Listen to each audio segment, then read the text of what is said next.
Queridos amigos e amigas, muito boa tarde.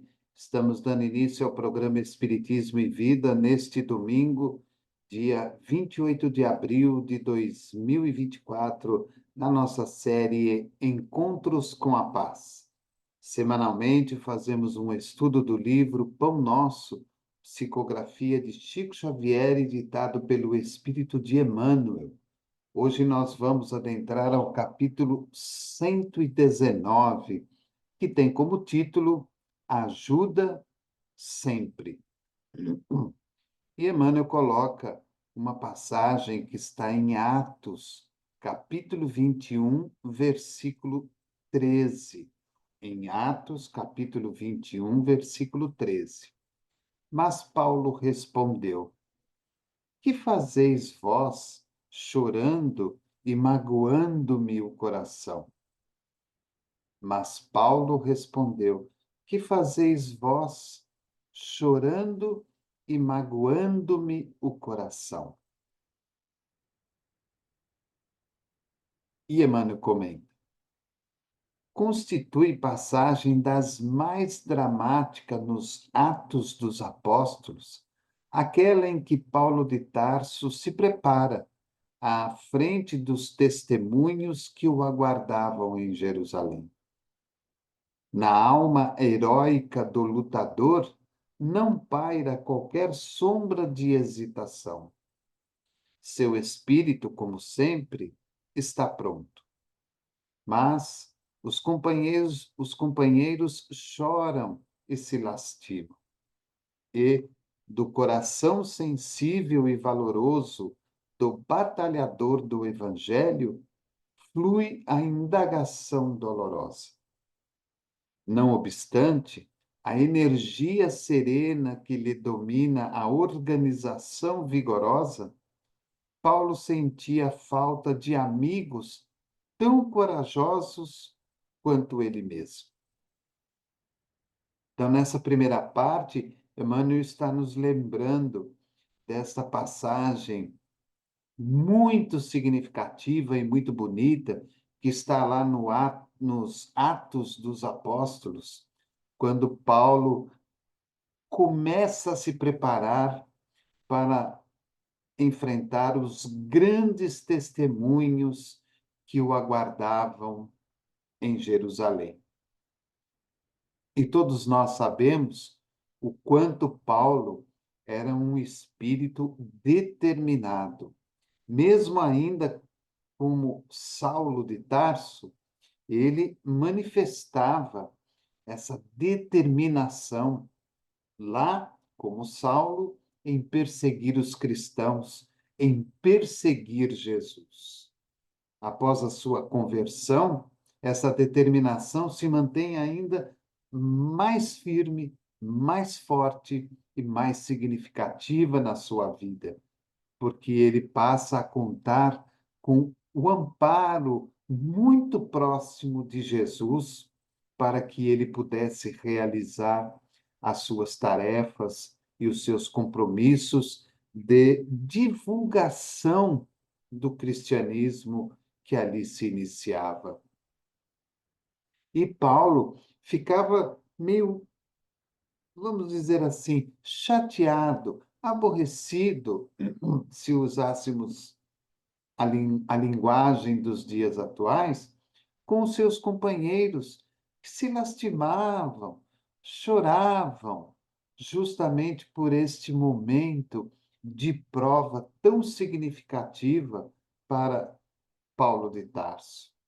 E ele mesmo, com todo o vigor do seu organismo físico, com toda a energia que fazia parte dele, espírito, Paulo intimamente sentia muita falta de amigos tão corajosos quanto ele. E nós, muitas vezes, passamos por situações idênticas no dia a dia da vida. Nós, muitas vezes, de frente com situações difíceis, com momentos complicados na nossa vida,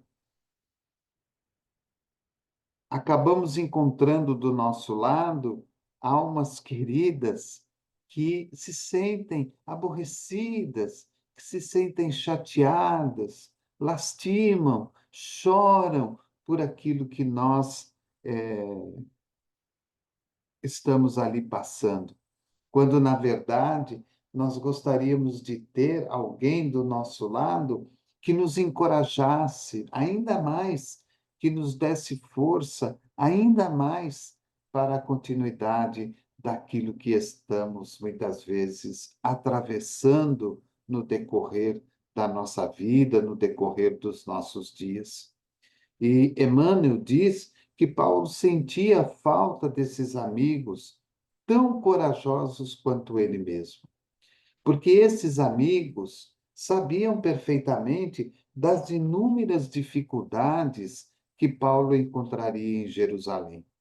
E nós vemos isso com muita propriedade no próprio livro de Emmanuel, que faz parte daqueles 5 romances muito lindos e muito significativos, há 2000 anos, 50 anos depois, Paulo e Estevão, Ave Cristo e Renúncia. E no livro que conta sobre Paulo, que é Paulo e Estevão, nós vemos essa situação muito bem detalhada por Emmanuel, quando todos sabiam perfeitamente que Paulo iria encontrar muitas dificuldades em Jerusalém. Seria um momento de uma prova muito significativa para a sua vida, para a sua fé, para a sua coragem. E Paulo queria que os amigos fossem tão corajosos quanto ele. E, na verdade, esses amigos muitas vezes choravam e se lastimavam por Paulo ter que enfrentar, ou por Paulo ter escolhido enfrentar esse desafio na sua vida.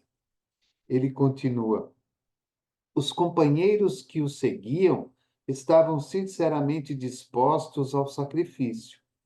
Entretanto, não sabiam manifestar os sentimentos da alma fiel. É que o pranto ou a lamentação jamais ajudam nos instantes de testemunho difícil. Quem chora ao lado de um amigo em posição perigosa desorganiza-lhe a resistência. Olha a explicação do Emmanuel com relação a essa questão do lastimar-se, do chorar, né, do não compreender aquela situação, muitas vezes, em que a pessoa está passando. Os companheiros que seguiam Paulo estavam sinceramente dispostos ao sacrifício. Eles estavam dispostos. Não, você vai para Jerusalém, então nós vamos juntos. Você vai sofrer, então nós vamos sofrer juntos. Entretanto, eles não sabiam manifestar os seus sentimentos de alma fiel. Então, eles não sabiam manifestar aquilo que estavam sentindo.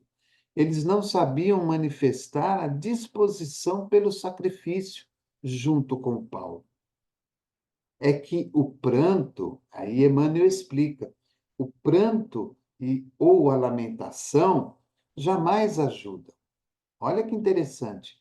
O pranto ou a lamentação jamais ajudam nos instantes de testemunho difícil. Então, é como aquele instante que nós perdemos um ente querido, que estamos ali diante do caixão, daquele corpo que terminou o seu trabalho aqui na terra e o espírito segue o seu caminho.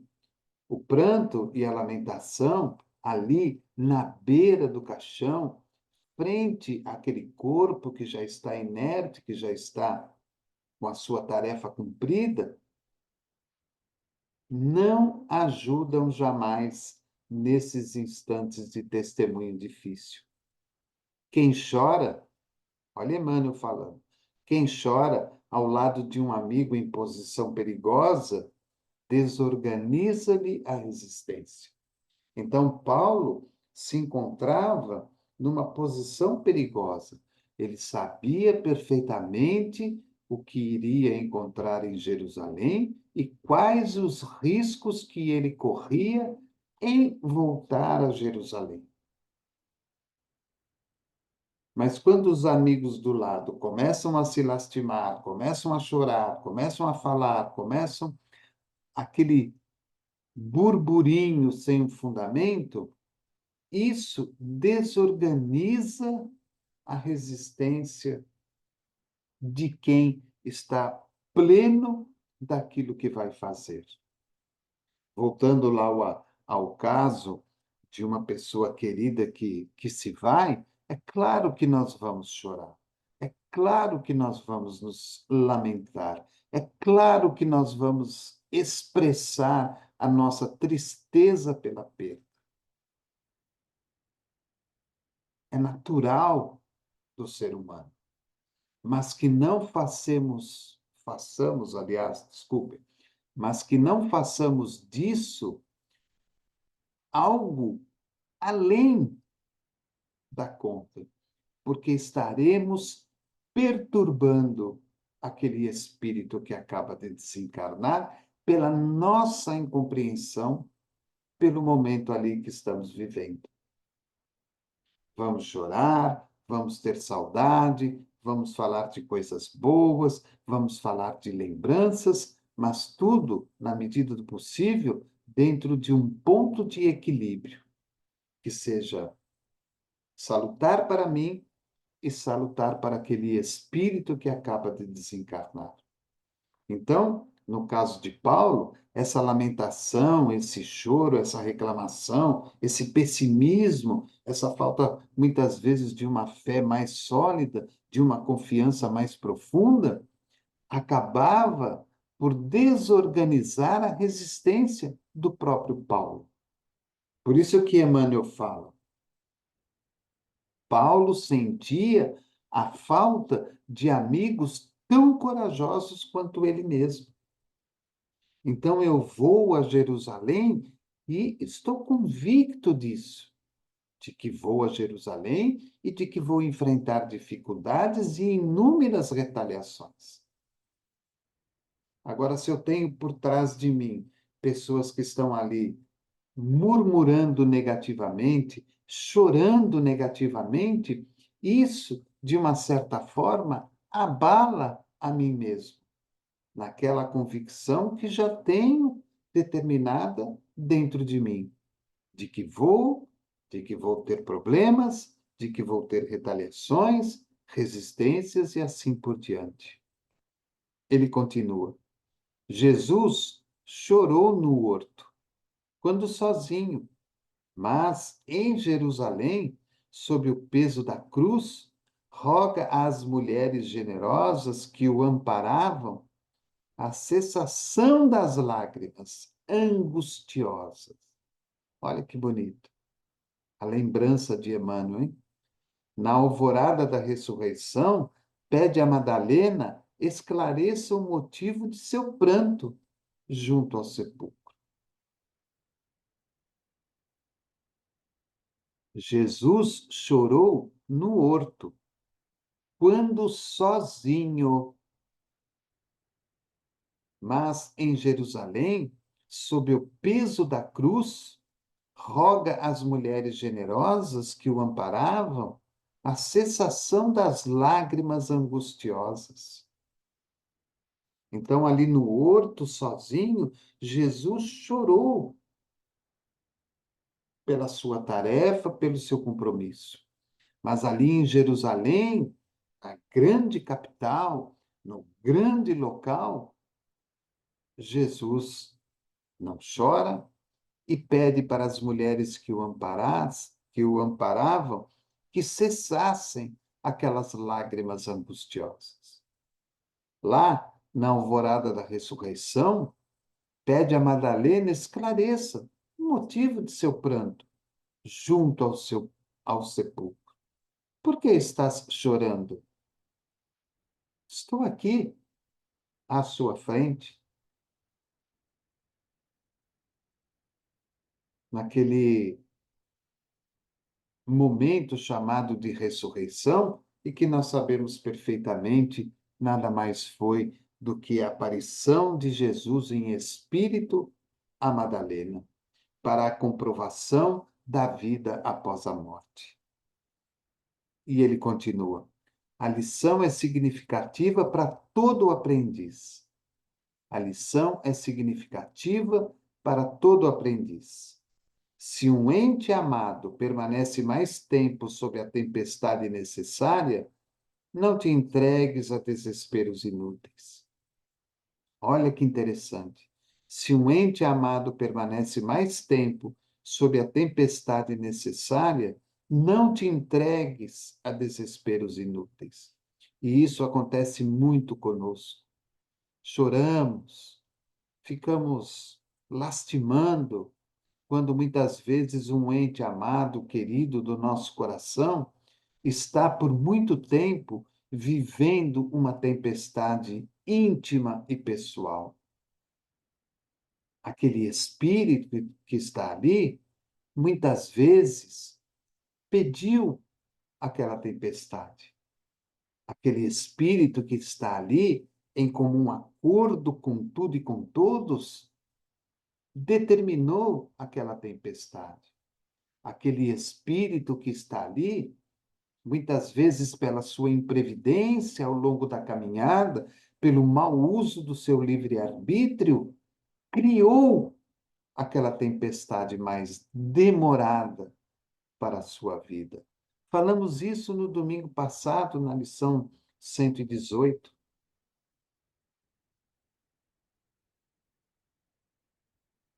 Então, Emmanuel fala: se um ente amado permanece mais tempo sob a tempestade necessária, não te entregues a desesperos inúteis. Porque vejam bem, eu sempre costumo dizer isso.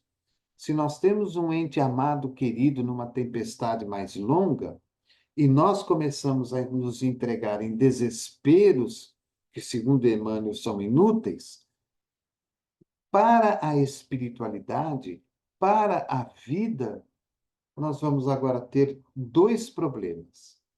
O ente querido, que está numa tempestade mais longa, e eu, que passei a me entregar em desesperos inúteis. Aquela pessoa, ela não precisa do meu desespero inútil. Aquela pessoa precisa da minha coragem, da minha fé, da minha confiança, da minha determinação para dar a ela força e coragem para suportar a tempestade e seguir o seu caminho. E ele termina: a queixa não soluciona problemas. A queixa não soluciona problemas. Ao invés de magoá-lo com soluços, aproxima-te dele e estende-lhe as mãos. Essa lição, segundo Emmanuel, é significativa para todo aprendiz. Se um ente amado permanece mais tempo sob a tempestade necessária, não te entregues a desesperos inúteis. A queixa não soluciona problemas. Ao invés de magoá-lo com soluços, aproxima-te dele e estende-lhe as mãos. Me lembro de um ensinamento de Emmanuel, não vou me lembrar o livro, mas me lembro deste ensinamento de Emmanuel, em que ele fala que quando nós vamos a um hospital visitar um doente acamado, e que muitas vezes nós sabemos que a sua tempestade é uma tempestade muito difícil, uma tempestade que muitas vezes pode ter um fim muito triste. Se nós vamos lá, nos sentamos à beira da cama do hospital e começamos a nos lastimar, começamos a chorar, começamos a magoá-lo com os nossos soluços, como diz Emmanuel, nós vamos piorar a situação daquela pessoa. Aí Emmanuel fala que nós temos que ir até lá e dar esperança, dar confiança, dar fé, mesmo que nós saibamos que aquela tempestade é longa, é difícil e muitas vezes pode ter um fim diferente do que gostaríamos. É por isso que ele fala: ao invés de magoá-lo com soluços, aproxima-te dele e estende-lhe as mãos. Nós que trabalhamos na casa espírita, temos o atendimento fraterno, quando aquela pessoa vem com a sua tempestade emocional, mental, física e espiritual, se nós começarmos ali a sentar do lado dela e a chorar e lastimar junto com ela, não vamos ajudar em nada. O que nós precisamos fazer ali no atendimento é dar a ela as nossas mãos, dar a ela a nossa compreensão, a nossa boa palavra, aquilo que o Evangelho nos ensina, aquilo que a doutrina espírita nos lega através dos seus ensinamentos. Por isso que Emmanuel coloca como título: Ajuda sempre.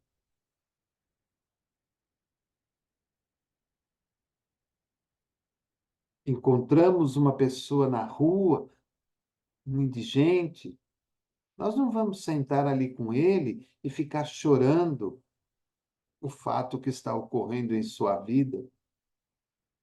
A nossa obrigação é ajudá-lo, é estimulá-lo, é oferecer a ele alguma ajuda espiritual, mental, emocional, psicológica, física, para que ele suporte a sua tempestade. E mesmo dentro da sua tempestade, que ele consiga buscar novos caminhos, novas opções, novas oportunidades. Mas Paulo respondeu: Que fazeis vós chorando e magoando-me o coração? O que estão fazendo vocês aí chorando e magoando o meu coração? Paulo sentia a falta de amigos tão corajosos quanto ele mesmo. Se um ente querido amado permanece mais tempo sob a tempestade necessária, não te entregues a desesperos inúteis. A queixa não soluciona problemas. Ao invés de magoá-lo com soluços, aproxima-te dele e estende-lhe as mãos. Então fica aí a nossa lição de hoje, do Encontros com a Paz, o livro Pão Nosso, capítulo 119, Ajuda Sempre. Convido-lhes, daqui a pouquinho, às 20 horas, a nossa outra série dos domingos, o estudo sistematizado. Estamos aí fazendo o estudo do Evangelho segundo o Espiritismo. Convido você para participar, para relembrar um pouquinho do Evangelho e, é claro, também para darmos aquele incentivo a esses companheiros que bondosamente nos ajudam nesta série dos domingos às 20 horas. No demais, desejo a todos, a sua família, ao seu lar e a você, bom final de domingo, uma semana abençoada. E todas as vezes que você tiver a oportunidade de ajudar, ajuda sempre. Por menor que seja a sua ajuda, ela é muito importante para Deus e com certeza será muito importante para a pessoa beneficiada. Ajuda-nos também na divulgação do canal. É sempre importante fazer com que o canal chegue a mais pontos, a mais pessoas, a outros lares, para que a mensagem de Jesus e da doutrina possa acalentar o coração daqueles que precisam. Que Jesus abençoe a você, com muita saúde, com muita paz. Nos vemos no próximo domingo. Programa Espiritismo e Vida, simples, objetivo, constante. Forte abraço e até lá.